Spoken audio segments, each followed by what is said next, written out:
Bruce Lee. नाम सुनते ही बिजली जैसी किक्स, पावरफुल पंचेस और एक दमदार फाइटिंग स्पिरिट की तस्वीर आंखों में आ जाती है। वो सिर्फ एक मार्शल आर्टिस्ट नहीं थे, वो एक कल्चरल आइकॉन थे जिन्होंने एक्शन सिनेमा को नया मतलब दिया और दुनिया भर के लाखों लोगों को इंस्पायर किया। उनकी जिंदगी भले ही बहुत छोटी थी, लेकिन मेहनत, लगन और खुद पर विश्वास की ताकत का एक जीता जागता उदाहरण थी। ली का इन्फ्लुएंस मार्शल आर्ट्स की दुनिया से भी आगे बढ़ा। उन्होंने अलग अलग कल्चर्स को जोड़ा, स्टेरियोटाइप्स को चैलेंज किया और फिल्म, फिलॉसफी और फिटनेस पर अपनी एक गहरी छाप छोड़ी। खुद को एक्सप्रेस करने और लगातार इंप्रूव करने का उनका नजरिया आज भी हर तरह के लोगों को इंस्पायर करता है। ये कहानी है ब्रूस ली की, उस इंसान की जो एक लेजेंड बन गया। ये कहानी है स्ट्रगल, सक्सेस और इंसानी स्पिरिट की ताकत की। ब्रूस ली की कहानी हॉलीवुड की चकाचौंध से दूर सैन फ्रांसिस्को के बस्टलिंग शहर में शुरू हुई, जहां उनका जन्म 1940 में हुआ था। उनके माता पिता, जो असल में हांगकांग से थे, उस समय अमेरिका घूमने आए थे। लगता है किस्मत को कुछ और ही मंजूर था और ली का सफर हमेशा के लिए पूर्वी और पश्चिमी संस्कृतियों से जुड़ गया। जब ली अभी छोटे थे, उनका परिवार हांगकांग वापस चला गया, जहां उन्होंने अपना बचपन बिताया। युद्ध के बाद के हांगकांग की रंगीन और अक्सर कॉटिक गलियों में पलने बढ़ने की वजह से ली में एक तेज समझ और कुदरती एथलेटिसिज्म पैदा हुआ। वो मार्शल आर्ट्स की दुनिया की तरफ खींचे चले आए, शायद अपनी एनर्जी को चैनल करने और फोकस पाने के तरीके के तौर पर। 13 साल की उम्र में ली ने मशहूर विंग चुन मास्टर यिप मैन के गाइडेंस में अपनी फॉर्मल मार्शल आर्ट्स ट्रेनिंग शुरू की। ये ली की जिंदगी का एक टर्निंग पॉइंट था, जिसने उन्हें डिसिप्लिन, सेल्फ डिस्कवरी और मास्टरी के रास्ते पर डाल दिया। अपनी टीनेज के आखिरी सालों में ली वापस अमेरिका आ गए। वो सिएटल, वॉशिंगटन में सेटल हो गए, जहां उन्होंने हाई स्कूल खत्म किया और बाद में यूनिवर्सिटी ऑफ वॉशिंगटन में दाखिला लिया। अपनी पढ़ाई के दौरान ली ने अपनी मार्शल आर्ट्स ट्रेनिंग कभी नहीं छोड़ी। उन्होंने विंग चुन सिखाना शुरू कर दिया, अपने नॉलेज और पैशन को स्टूडेंट्स के एक छोटे से लेकिन डेडिकेटेड ग्रुप के साथ शेयर किया। इसी दौरान ली ने कुछ मार्शल आर्ट्स स्टाइल्स के स्ट्रिक्ट ट्रेडिशंस पर सवाल उठाने शुरू कर दिए। उन्हें लगता था कि बहुत सी टेक्निक्स ज्यादा स्टाइलिश थीं और असल जिंदगी की लड़ाई के लिए प्रैक्टिकल नहीं थीं।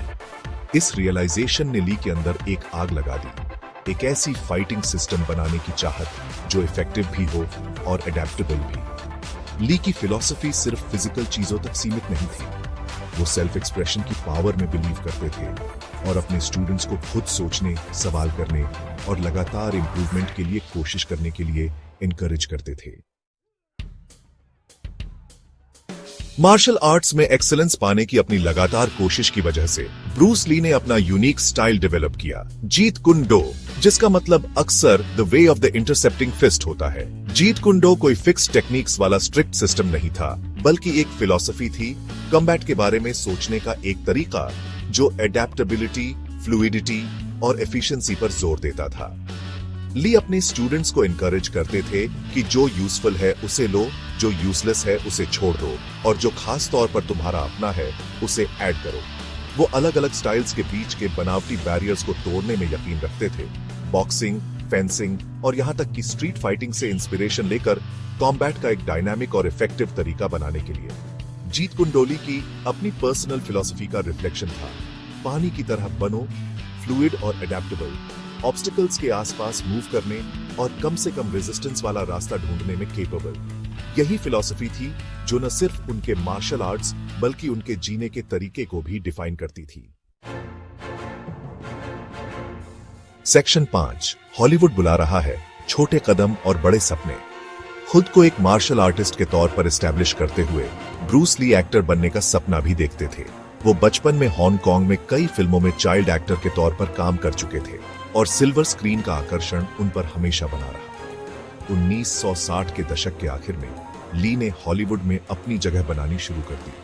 उनका पहला बड़ा role TV series the Green Hornet में काटो का था, जो मास्क्ड साइडकिक था। हालांकि ये शो ज्यादा नहीं चला, लेकिन ली की परफॉर्मेंस, उनकी बिजली जैसी तेज मूव्स और जबरदस्त कैरिस्मा ने दर्शकों को अपना दीवाना बना लिया। वो एक कल्ट फिगर बन गए, खासकर मार्शल आर्ट्स लवर्स के बीच, जिन्होंने उनकी एक्सेप्शनल स्किल और स्क्रीन प्रेजेंस को पहचाना। अपनी बढ़ती पॉपुलैरिटी के बावजूद ली को हॉलीवुड में काफी मुश्किलों का सामना करना पड़ा। फिल्म इंडस्ट्री अभी एक एशियन लीडिंग मैन के लिए तैयार नहीं थी और ली को अक्सर स्टीरियोटिपिकल रोल्स दिए जाते थे जो उनकी पूरी पोटेंशियल नहीं दिखा पाते थे। सेक्शन 6, द ग्रीन हॉर्नेट, एक स्टार का उदय। हालांकि द ग्रीन हॉर्नेट सिर्फ एक ही सीजन चला, 1966 से 1967 तक, ये ब्रूस ली के लिए एक जरूरी टर्निंग पॉइंट था। केटो के रूप में वो सीन स्टीलर थे। उनकी मार्शल आर्ट्स की स्किल्स और जबरदस्त कैरिस्मा मुख्य हीरो से भी ज्यादा ध्यान खींचते थे। दर्शक उनकी स्पीड और स्किल के दीवाने थे और ली खुद को स्टारडम की दहलीज पर पा रहे थे। हालांकि हॉलीवुड एक एशियन लीडिंग मैन को एक्सेप्ट करने में स्लो था। उनके साफ टैलेंट और बढ़ती पॉपुलैरिटी के बावजूद ली को वो रोल्स पाने के लिए स्ट्रगल करना पड़ा जिनके वो हकदार थे। निराश लेकिन हार न मानते हुए वो सिनेमा की दुनिया में अपनी पहचान बनाने के लिए हांगकांग वापस चले गए। सेक्शन 7, हांगकांग में जीत, नई ऊंचाइयों तक पहुंचना। हांगकांग वापस आकर ब्रूस ली का स्टार पावर बेमिसाल था। उन्होंने जल्द ही गोल्डन हार्वेस्ट स्टूडियोज के साथ साइन किया और कई सक्सेसफुल मार्शल आर्ट्स फिल्मों में काम किया।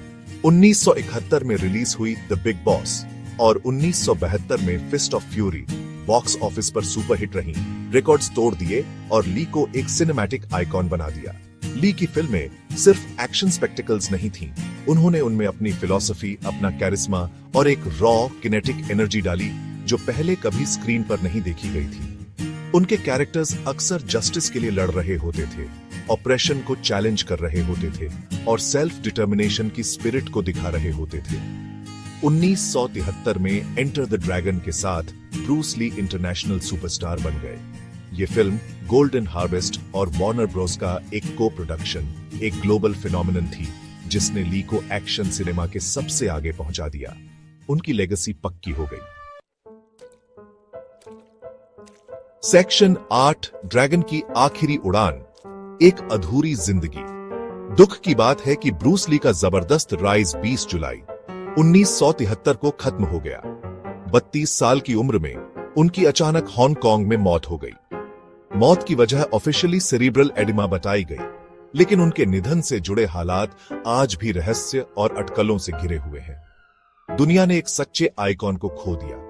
ब्रूस ली सिर्फ एक मार्शल आर्टिस्ट या मूवी स्टार नहीं थे, वो एक कल्चरल फिनोमिनन थे जिन्होंने पूर्व और पश्चिम को जोड़ा, स्टेरियोटाइप्स को तोड़ा और लाखों लोगों को अपने टैलेंट, फिलॉसफी और अटूट स्पिरिट से इंस्पायर किया।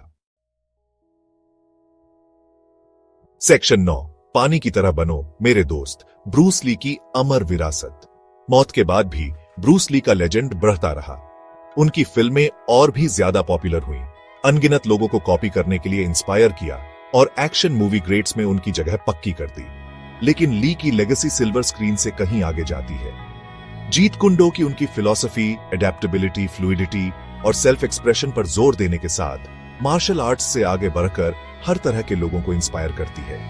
ली की फेमस बात, पानी की तरह बनो मेरे दोस्त, उन लोगों के लिए मैंट्रा बन गई जो ऑब्स्टिकल्स को पार करना चाहते हैं और जिंदगी के बदलते चैलेंजेस के साथ ढलना चाहते हैं। ब्रूस ली का influence modern mixed martial arts से लेकर पॉपुलर कल्चर तक हर जगह देखा जा सकता है। वो एक आइकॉन बने हुए हैं, अटूट सेल्फ बिलीफ, डेडिकेशन और एक्सीलेंस की खोज का प्रतीक। उनकी कहानी आज भी हमें अपनी लिमिट्स को पुश करने, कन्वेंशंस को चैलेंज करने और खुद का बेस्ट वर्जन बनने के लिए इंस्पायर करती है।